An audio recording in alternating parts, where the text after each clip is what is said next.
Now, you have been Spain's economics minister since 2018, then Minister for Economic Affairs and Digital Transformation in March 2020, before being appointed as first vice president of Spain in July 2021. And you've just joined this new Bloomberg initiative as an ambassador. You've been working for 30 years in male-dominated areas such as finance or competition policy, and have been used to being the only woman in the room. How did that affect your personal ambition, and what did you learn from that to pass on to younger women?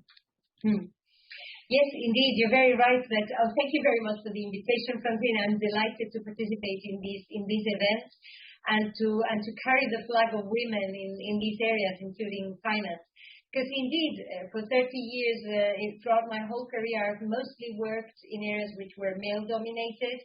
I have always felt that we needed to do an effort to bring more women to the table, because these are areas where important decisions are made, and we need to be at those tables. And more recently, I have been a bit more anxious that we need to really press ahead, because we seem to be relaxing a bit, maybe due to the pandemic. There are many other crises that are attracting our attention, but we shouldn't lose focus that women are 50% of the population, and we need to be 50% wherever important decisions are made and in key sectors driving our economy.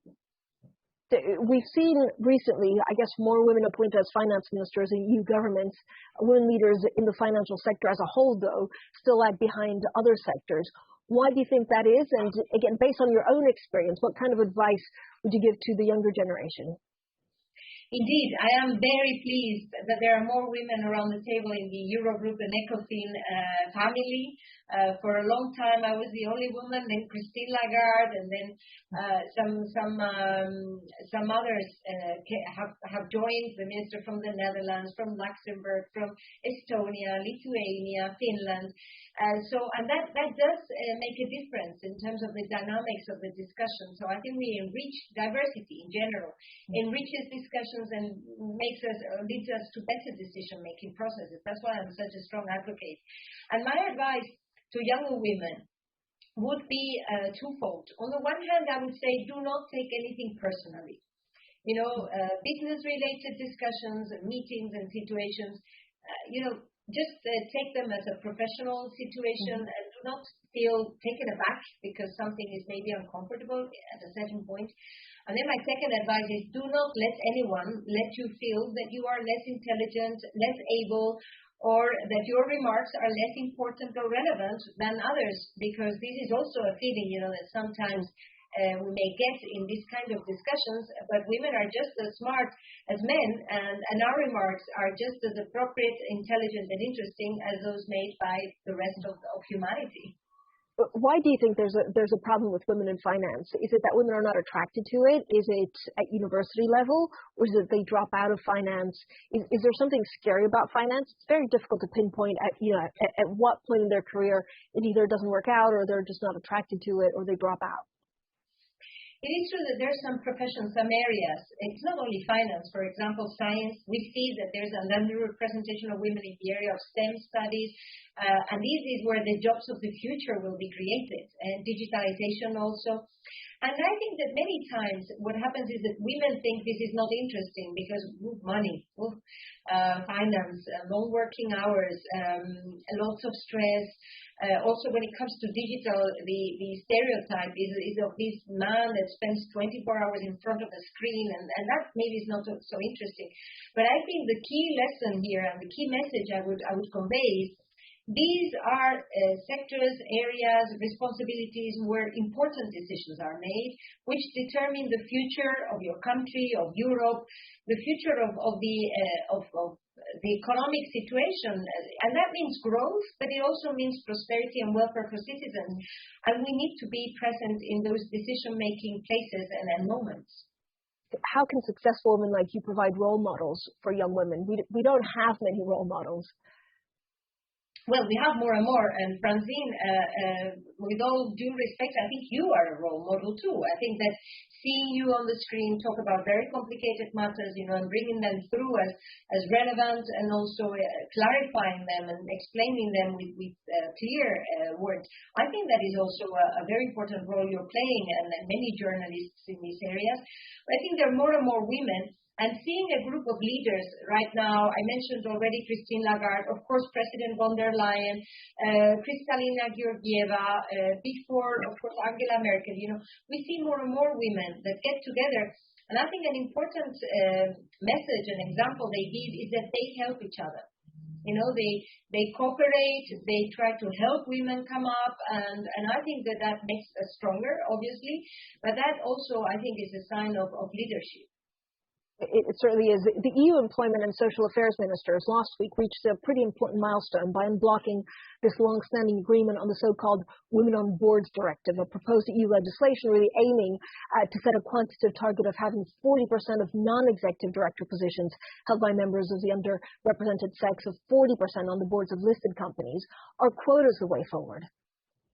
I am very supportive of quotas. Yes, my position has evolved. When I was very young and started to work, I thought, well, just merit will drive women up, and of course we're less present now, but we will be as time goes through. And then one day I realized, when I got to the top, actually, to top management positions, is when I realized that there are biases, that there are glass ceilings, and not so much glass ceilings, but actual very hard ceilings to break, and that we cannot wait 125 years to reach equality. We need to do something now.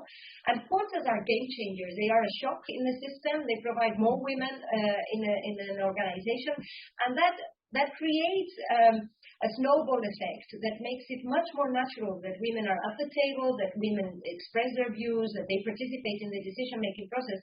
And then it's much more difficult to go back. But if it is just one woman or a couple of women in a team, that can be reverted quite easily. And so that's why I am a strong supporter of quotas as a changing factor, and then they maybe are no longer needed, and that would be great, of course. How important is it? Because I keep on hearing this by so many women that are on board saying, I have a seat at the table, I can talk, but actually, unless you're the decision maker, sometimes you get overlooked. So what more can be done? Well, I think speaking up, expressing our views, trying to find alliances and find the way to move in organizations, knowing that maybe sometimes we do not participate in some informal gatherings that traditionally have meant that women were not really where decisions were made. I hope that happens less and less often. But being self-assured is probably the most important driving factor. Do not let yourself be put down or turned down because maybe your remarks were not considered the first time you spoke up. Feel self-assured. You're just as capable, and your contributions are just as useful and valuable as those of the other participants in that meeting or in that decision or in that event. Do you remember, one time that you weren't listening to and what you did to kind of come back? Because it's sometimes easier said than done. So I don't know whether it's calling other women or getting that support in the office or in the ministry. Like, on a challenging day, how do you do it? Well, now for many years now, I've been in positions where people actually do listen to me because what I say is it does have an impact, and so they. But I do you're in charge, yeah. Yeah, but I do remember, when I was younger, in many meetings where people tended to maybe consider that you were not going to say something relevant. I think you do create respect and authority by speaking. With authority, with a conviction, that many times means that we have to prepare ourselves much harder than our male colleagues, that we have to be technically stronger so that our opinions are really carry value added. But I think we usually are and do anyway. Work hard and be very prepared. And so I think it's a matter of perseverance until your point is made, until your opinion is taken on board. Gender equality has also been a strong component of the EU recovery post-COVID, as women have been particularly affected, of course, by the economic crisis. Spain has put great emphasis on gender balance as one of its main pillars of its EU recovery and resilience plan submitted and approved by the EU Commission. So how can promoting gender equality be actually a real driver to accelerate economic growth but resilience in EU countries? Yes, I mean, the Spanish experience is maybe useful because since democracy came to our country, there was I think the participation of women in politics, in society, more broadly in economics, in the companies. That has been one of the drivers of change, modernization, and prosperity of Spain. And I think this should continue to be one of the levers for this transformation going forward. And moreover, since the pandemic, indeed, as you said, hit women 3 times due to their role at home, their role in the hospitals, in the health sector, also the care sector, and because of their higher participation in those sectors that were hit the most, such as tourism, hospitality. There is a risk, that women would be left behind from the recovery. Furthermore, as digitalization has accelerated exponentially, and also women are less represented, as we discussed a moment ago, in STEM, in digital skills. So we really have to invest in those areas, and this is the focus we have introduced in our recovery plan. Spanish society is quite feminist, and we are a feminist government, and we thought this should be one of the levers for reasons of fairness, but also for reasons of economic rationality. We should not waste 50% of the talent of our country. How difficult is it to know when you'll catch up for all this lost time? I mean, anyone really, because of the pandemic, has left, I guess, women more behind than otherwise they would have been. Does it take an extra 5 years to get where we need to be? It depends on your policies, actually. What we have seen is we've been in government for the last almost 4 years. And since day one, we started to implement a number of policies to try to bring down the gender gap, the gender pay gap, specifically with maternity and paternity leave being equalized. Also some rules for companies to make more transparent the remuneration inequalities, and also investing a lot in skills and training.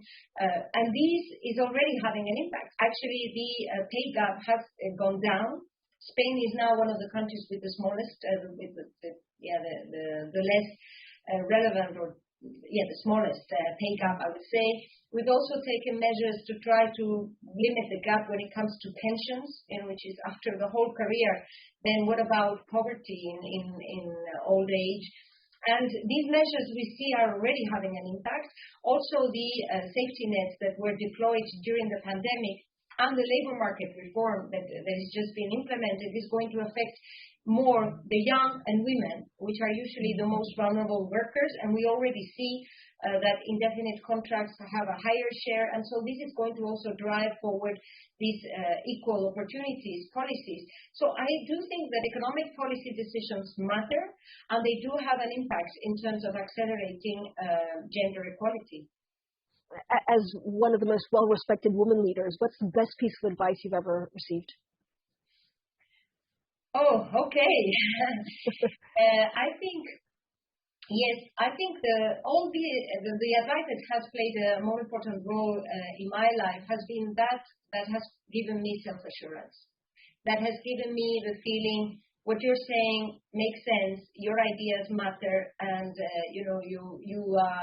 you can do it. This kind of advice, self-assuring returns and feedback, I think that's been the one that has helped me grow in my career. Nadia Calviño, thank you so much for joining us today.